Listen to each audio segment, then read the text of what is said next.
La carta del apóstol Santiago apenas tiene 5 capítulos, pero cuando uno empieza a leer cada capítulo encontramos aquí una mina de oro.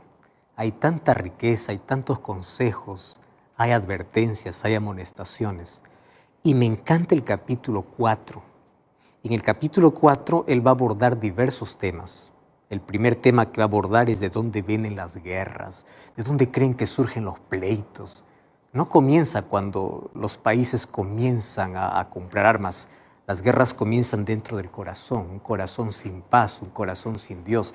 ¿De dónde vienen los problemas en la casa? No viene porque hubo allí algún problema que surgió.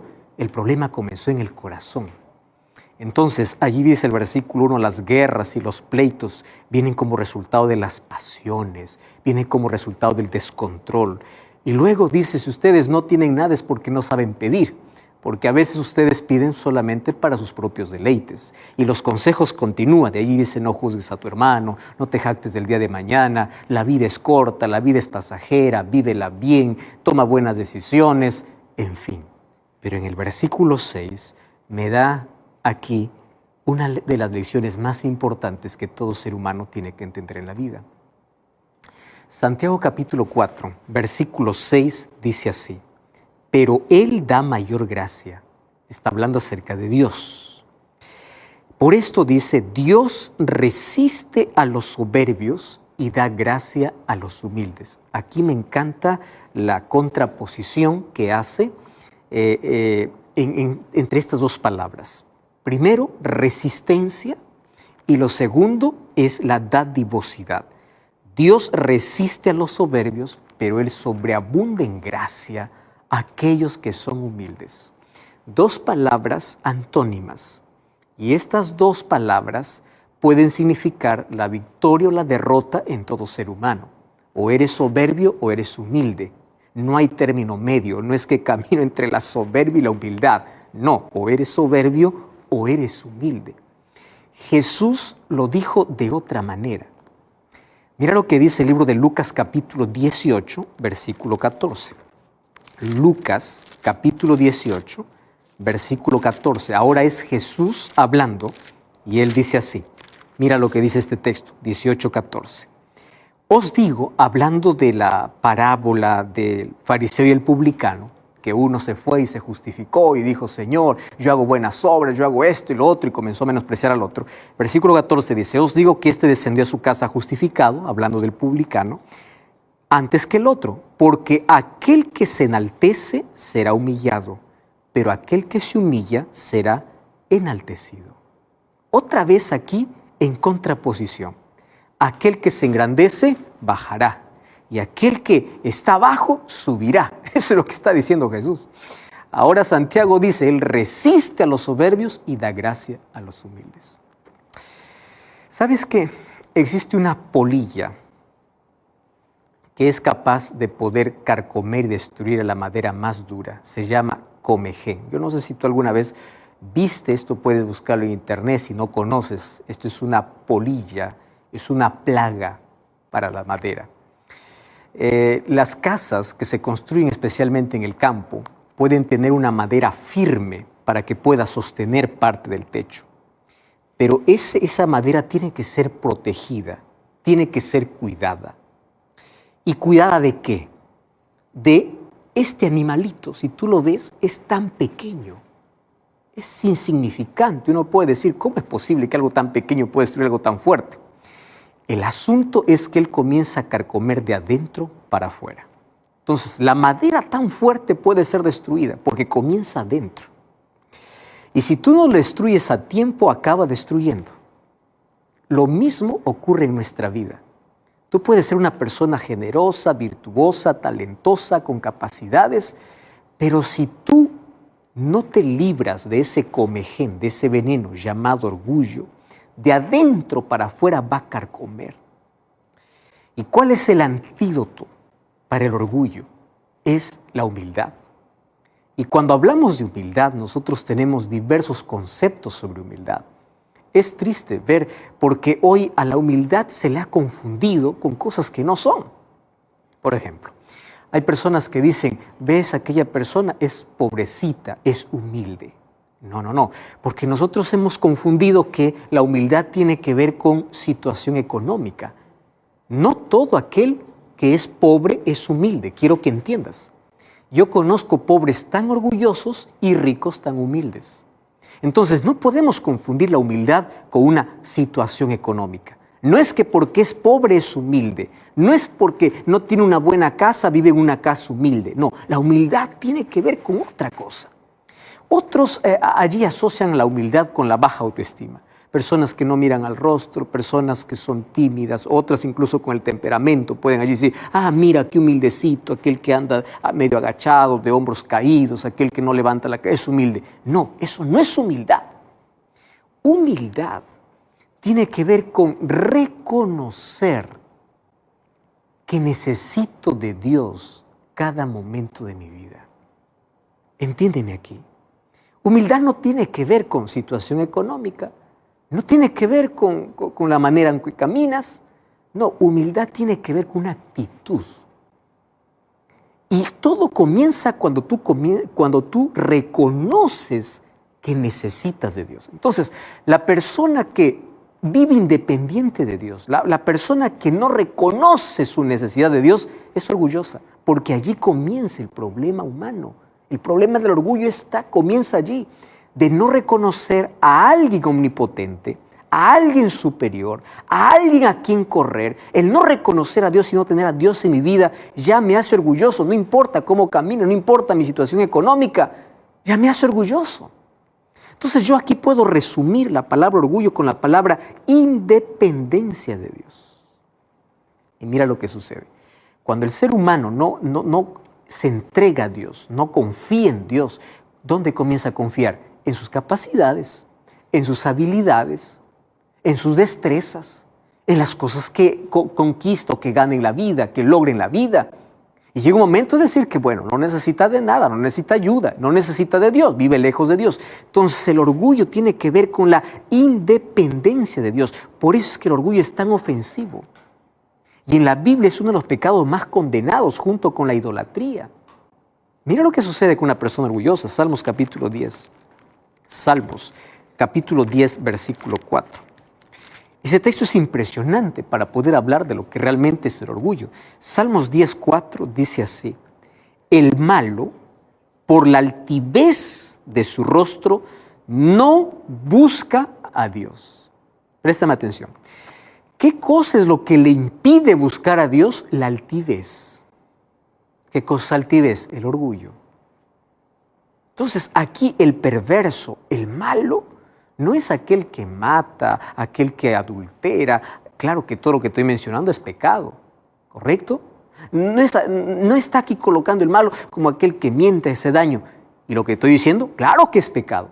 Aquí malo simplemente es aquel que no busca a Dios. ¿Ya te diste cuenta que nosotros estamos listos para poder apuntar a todos por sus pecados y etiquetar a las personas? Cuando nos acordamos de alguien, más nos recordamos por su pecado que por su nombre, y eso es un asunto diabólico. Porque Dios, por más que tú seas pecador, nunca te llama por tu pecado, te llama por tu nombre. Pero Satanás siempre te va a recordar tu pecado para alejarte más de Dios. Y los seres humanos hemos aprendido esa manía, esa mala costumbre de poder etiquetar a las personas. Allí va el estafador, allí va el ladrón, allí va el mentiroso, allí va el adúltero, allí va esto, ahí va el otro, allí. Muy bien. Nosotros estamos apuntando. Ahora la pregunta es, ¿alguna vez a alguien se le condenó por ser orgulloso? Parece que el orgullo es una palabra que está de moda. Y nos divertimos. Qué orgullo que siento, me siento orgulloso. Tú no sabes que el orgullo convirtió ángeles en demonios y cerró las puertas del cielo. ¿Me estás entendiendo? El orgullo convirtió ángeles en demonios. Mira lo que dice Isaías capítulo 14.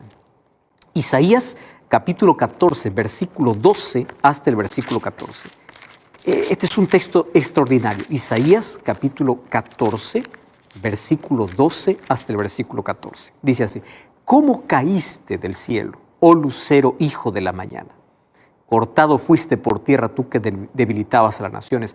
Tú que decías en tu corazón, subiré al cielo, junto a las estrellas de Dios levantaré mi trono, en el monte del testimonio me sentaré, sobre las alturas subiré, seré semejante al Altísimo, mas tú serás derribado hasta el Seol. ¡Wow! ¡Qué fuerte! ¿De quién está hablando aquí? Esta es la experiencia, la historia de Lucifer.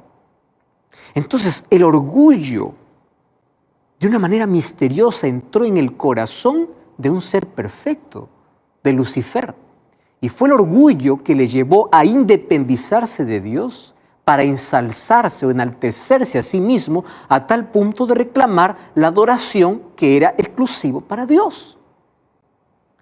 Entonces, mucho cuidado con este asunto.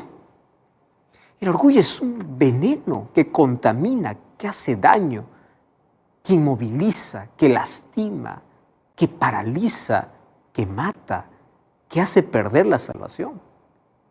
Solo que, claro, el orgullo viene disfrazado de diferentes maneras. Hoy está de moda, ¿no?, la palabra autoconfianza. Yo no estoy diciendo que tú pierdas la autoconfianza, sino hay que ver el equilibrio para ver hasta qué punto el ser humano puede decir yo confío en mí. A veces viene disfrazado de aquel momento de alegría diciendo todo esto logré por mi esfuerzo, por mi sudor. Yo ya vi muchos rótulos, muchas cosas allí, especialmente en los negocios o cuando viajan allí vemos stickers incluso en los autos. Esto es fruto de mi trabajo. Y claro que para conseguir algo hay que trabajar, hay que esforzarse, hay que trasnocharse. Claro, eso ya se sabe. Pero es necesario decir, esto es fruto de mi esfuerzo, esto es lo que yo puedo lograr, esto es lo que yo puedo hacer. Fíjate cómo la Biblia presenta una advertencia para esas personas que siempre sacan a relucir que lo que tienen es fruto de su trabajo. Mira lo que dice el libro de Deuteronomio capítulo 8. Esta es una de las advertencias más fuertes que encontramos aquí. Deuteronomio capítulo 8, versículo 11 hasta el versículo 20. Deuteronomio 8, 11 al 20. Mira cómo comienza el texto. Y el texto comienza así, diciendo, cuídate. Es una advertencia, cuídate de no olvidarte de Jehová tu Dios. Porque el ser humano a menudo se olvida de dónde viene todo para cumplir sus mandamientos, sus decretos, sus estatutos. No suceda que comas, te sacies, edifiques buenas casas donde vivas, que tus vacas aumenten, que tu plata y tu oro se multiplique y que todo lo que tuvieres aumente. Y versículo 14 dice, y se enorgullezca tu corazón y te olvides de Jehová tu Dios. ¿Tú estás entendiendo aquí este texto? Cuídate. Que se enorgullezca tu corazón, te olvides que fue Dios quien te libertó, es Dios quien te sacó de Egipto, Él te hizo caminar por un desierto grande, espantoso, lleno de serpientes, de escorpiones, de sed donde no había agua, y Él te sacó agua de la roca, Él te sustentó con maná en el desierto, Él dio comida que tus padres no han conocido.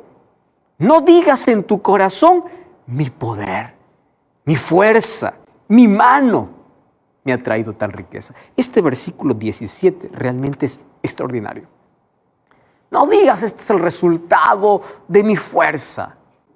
¿Quién te dio la vida? ¿Quién te dio el aire? ¿Quién te dio la salud? Cuídate de no olvidarte de Jehová tu Dios.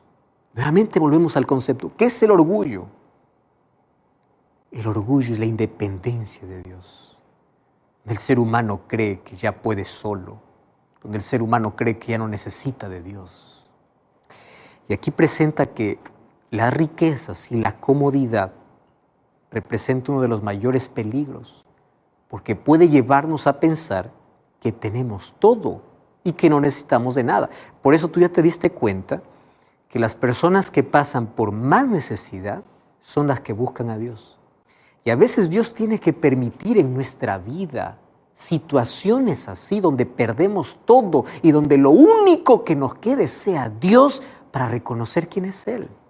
Porque cuando tenemos todo, no agradecemos, nos quejamos de todo. Cuando tenemos todo, El ser humano vive tan cómodo y se independiza, piensa que todo lo que tiene es por él mismo, por su fuerza, por su esfuerzo, por su destreza, por su inteligencia, y se olvida de dónde viene todo eso.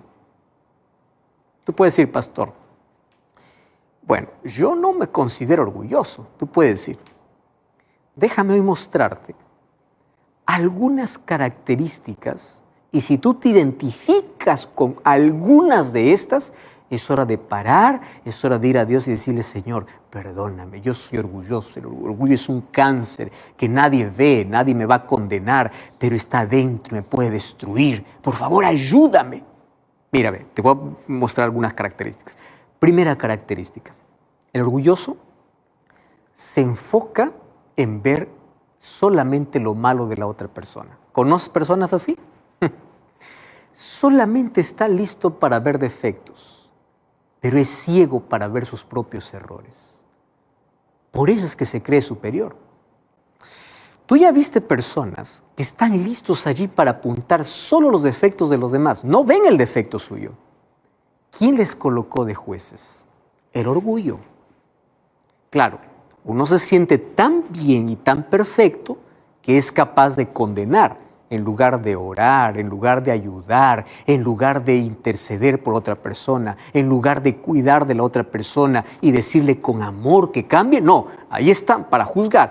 Y cuando tú juzgas, tú estás diciendo yo soy superior, yo soy mejor. Y tú puedes condenar pecados públicos, pero Dios ve los pecados secretos que tienes. Y el orgullo hace eso, que las personas puedan ver siempre defectos y problemas en los demás, menos en ellos. Una segunda característica. ¿Sabes que una persona orgullosa le gusta mantener su ego intacto? Entonces, si ven a alguien que tiene mejores cualidades que él o que ella, lo alejan. Hacen todo lo posible para alejarlo, porque ahí está la competencia, ¿verdad? Entonces, si hay alguien que esté mejor que... No, mejor lo mantengo lejos. O yo me alejo o lo alejo. Orgullo, una tercera característica. Siempre están hablando de sus mayores logros en todo momento. Aunque no le pregunten, siempre está hablando yo hice. Como que cada vez que dice yo hice, se va inflando y es como un globo que se va inflando. Y la gente allí dice, wow, impresionante. Y algunos alimentan el ego, el orgullo. Claro, es que tú eres así. Es que tú... querido. Otra característica. Nunca están dispuestos a pedir ayuda, aun cuando lo necesitan. Porque creen que solo pueden. ¿Tú sabes que todos los seres humanos lo necesitamos? Si tú dices yo no necesito de nadie, hay que evaluar un asunto interno. Otra característica, no están dispuestos a admitir que se equivocan.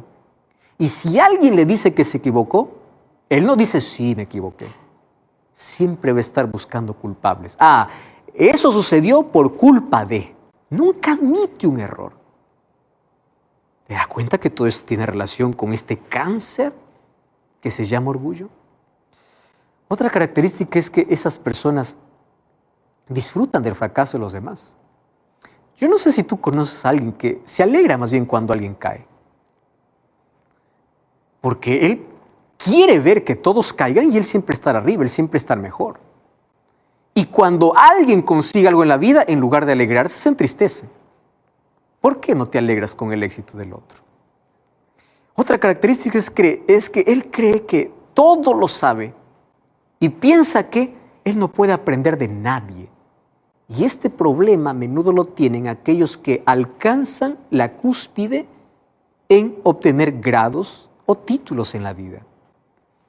Yo ya conozco personas tan orgullosas que porque tienen un título en la pared creen que un niño no les puede enseñar. Y creen que ellos tienen la última palabra. Creen que ellos ya tienen todo el conocimiento que cuando escuchan a alguien, dicen, no, ¿para qué lo voy a escuchar? Yo ya sé. O cuando se sientan, comienzan a juzgar a la persona. Querido, cuando alguien se coloque delante de ti con la palabra de Dios, no importa si ni siquiera tuvo educación, es la palabra de Dios que se va a abrir. Es Dios quien va a hablar, es Dios quien va a usar como instrumento.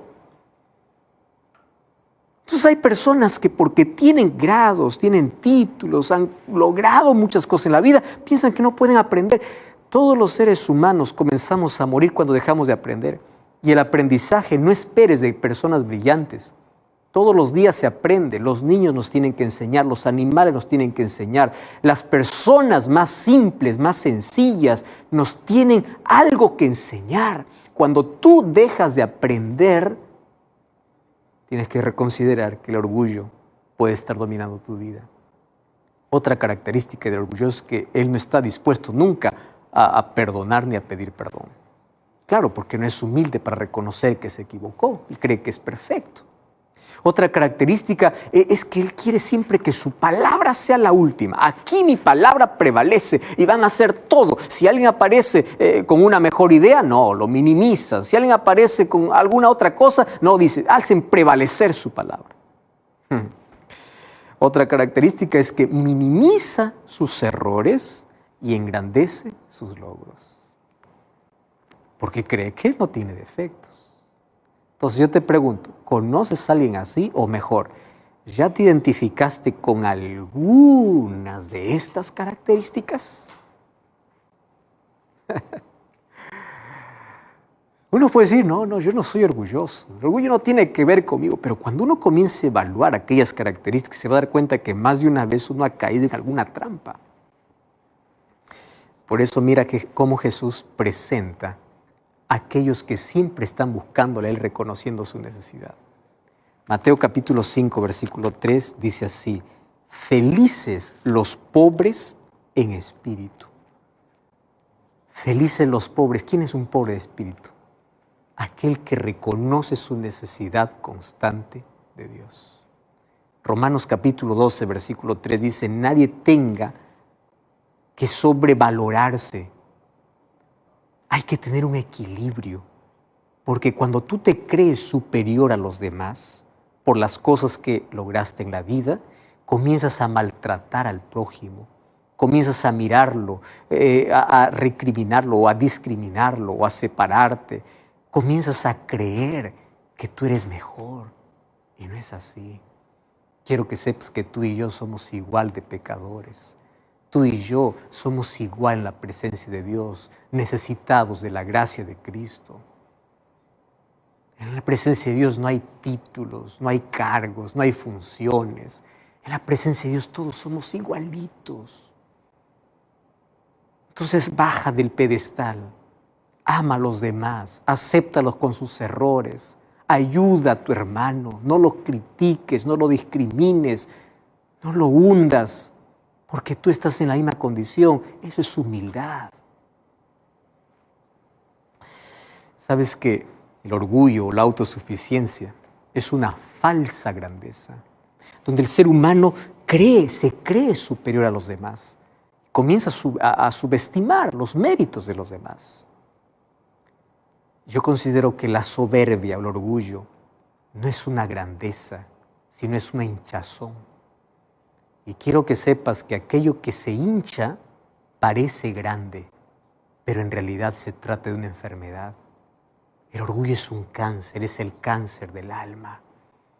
El orgullo es lo primero que nosotros nos ponemos y lo último que nos sacamos en la vida. Lamentablemente nuestra naturaleza corrupta por el pecado ya viene con esa tendencia y el ser humano, en lugar de sacarse, lo protege. Una de las cosas que hace el orgullo es que el orgullo protege aquello que Dios quiere destruir y fortalece aquello que Dios quiere debilitar.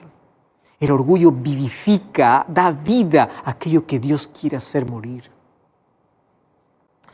Y en la Biblia yo encuentro dos historias de cómo Dios trata con una persona orgullosa para salvarlo. Sabes que a veces Dios tiene que golpear nuestro orgullo. A veces tenemos que caer. A veces tenemos que experimentar situaciones dolorosas para aprender a ser humildes. A veces tenemos que quebrarnos para experimentar cómo Dios puede restaurarnos y levantarnos de allí. La primera historia está en el Antiguo Testamento y es la historia de un hombre valeroso llamado Naamán. Sabes que este hombre era de renombre sobre todo su pueblo. Él era valeroso en extremo, eso es lo que dice la Biblia, pero tenía un problema, y el problema es que él era leproso. Y la lepra era una de las enfermedades más terribles de todos los tiempos. Un día, él va a buscar sanidad y va allá para el profeta, y él tiene que caminar, y mientras él camina para ver al profeta Eliseo, él va cargado de regalos porque él quiere comprar la curación, él quiere comprar el milagro. Entonces él se va, como él es militar, como él es general del ejército sirio, él está acostumbrado a los honores. Él está acostumbrado a que la gente vaya, le reciba, le abrace, le aplauda. Él está acostumbrado a los honores, él está acostumbrado a los títulos, él está acostumbrado a las largas presentaciones, él está acostumbrado a todo aquello. Resulta que cuando llega para Eliseo, Eliseo ni siquiera la atiende. Eliseo manda a su criado y le dice, anda, dile a ese hombre que vaya a zambullirse 7 veces en el río Jordán. Eso es todo. Ni siquiera le recibió el profeta. ¿Tú te imaginas cómo fue herido el orgullo de Naamán? Él estaba esperando grandiosidad. Viene el general del ejército sirio. Esa historia está en el libro de Segunda de Reyes, capítulo 5. Tú puedes leer toda la historia. Entonces allí, él muy molesto, coge todos sus regalos y él quiere volverse a su tierra porque su orgullo fue herido. Pero mientras él volvía muy furioso, uno de sus acompañantes le dice, Señor, hemos caminado tanto para que te vuelvas así, ¿qué te cuesta obedecer? Él dice, no, es que ¿cómo va a mandar al río Jordán? El río Jordán es sucio, yo tengo mejores ríos. Eso es el orgullo, pues no, el orgulloso es así. Yo sé que es mejor, a mí qué me importa lo que el otro diga. Pero era Dios quien estaba mandando por el profeta, porque Dios antes de curar su piel quería curar su corazón. Y quiero que entiendas, a veces Dios quiere primero curar las heridas internas, el cáncer interno, aquel que carcome el alma. Y uno de esos cánceres que carcome el alma se llama orgullo. Y Dios quiere arrancar, y para arrancar, para hacer esa cirugía, a veces tiene que doler. Entonces Naamán, allí resignado, él dijo, bueno, está bien, obedeceré. Se fue al río Jordán. Y ahí estuvo primera, segunda, tercera, cuarta, quinta, sexta. No había resultado, pero eran 7 veces, él tenía que obedecer. Y dice el texto que cuando él se zambulló la 7ª vez y se levantó, su carne, su piel era como de un niño. ¡Wow! ¡Qué extraordinario! ¿Qué cosa es lo que Dios quiere curar? Antes de que Dios pueda hacer un milagro para poder curarte del dolor que tienes, de la enfermedad que tienes, Dios quiere curar tu corazón. Dios quiere curarte del orgullo que te destruye. Dios quiere curarte de la autosuficiencia, de la altivez de espíritu. Dios quiere curarte del egoísmo. Dios quiere curarte de la independencia que tienes de Él.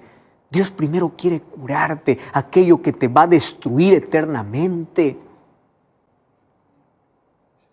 Así es como Dios curó a Naamán. Primero interno y luego externo. Así son los milagros de Dios completos. Quién sabe, tú estás orando por una restauración física.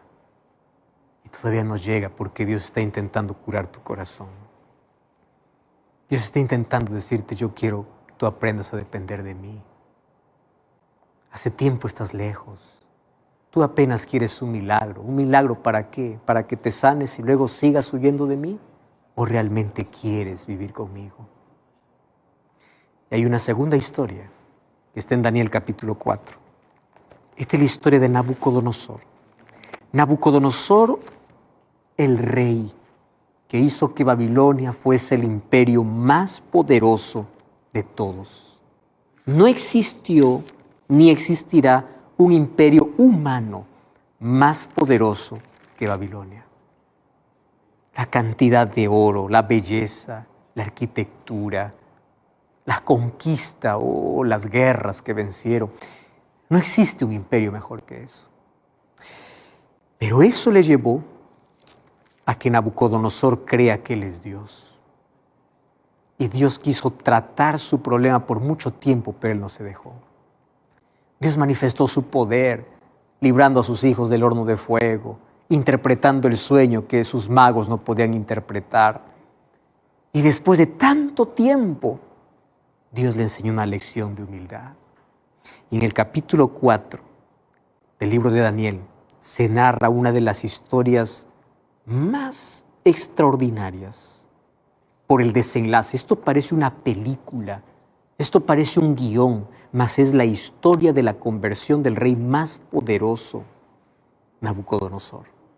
Y él comienza diciendo: Nabucodonosor, rey a todos los pueblos, naciones y lenguas que moran en la tierra, paz os sea multiplicada. Y me encanta porque el versículo 2 dice: conviene que yo declare las señales y milagros que Dios ha hecho conmigo.